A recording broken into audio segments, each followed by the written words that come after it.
suis Solène Buriot, je suis ingénieure maintenance dans la société IMEC Service depuis 6 mois. Actuellement, je suis chargée des études pour la réalisation d'un projet de maintenance. Il s'agit donc de réaliser toutes les études avant de pouvoir réaliser le projet, donc tout ce qui est mode opératoire, analyse de sûreté, etc. Et ensuite, une fois que le projet sera en phase réalisation, ce sera d'assister les travaux.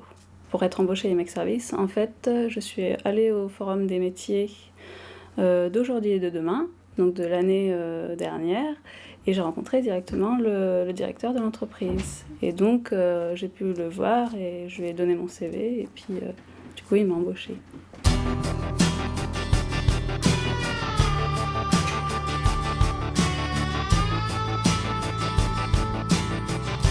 Ce que j'aime au quotidien dans mon métier, c'est que c'est jamais la même chose. Il faut être polyvalent et on découvre toujours de nouvelles choses en travaillant avec différents clients, dans différentes affaires.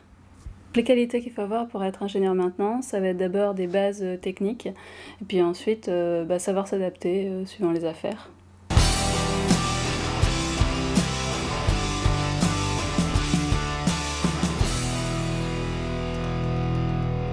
Donc après un bac scientifique, j'ai fait un IUT mesures physiques et ensuite je suis rentrée dans l'école d'ingénieurs généralistes du CESI par apprentissage.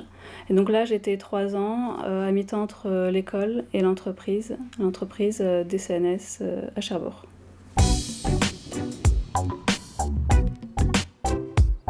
La formation licence pro maintenance en milieu nucléaire se déroule de la fin septembre jusqu'à la fin août de l'année qui suit.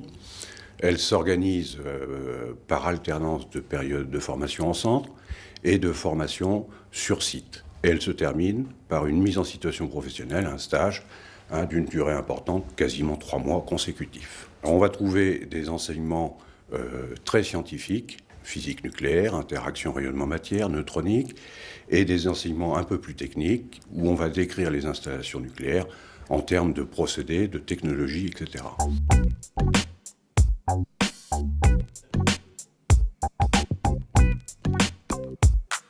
C'est une formation qui est professionnalisante, mais rien n'empêche les étudiants de postuler à la poursuite d'études dans un cycle de formation d'ingénieur, par exemple. C'est une formation, effectivement, qui est assez bien cotée en termes de profil, puisque j'annonce un délai moyen d'attente à l'embauche d'1 mois, sachant que ces dernières années, il tourne plutôt autour de 15 jours.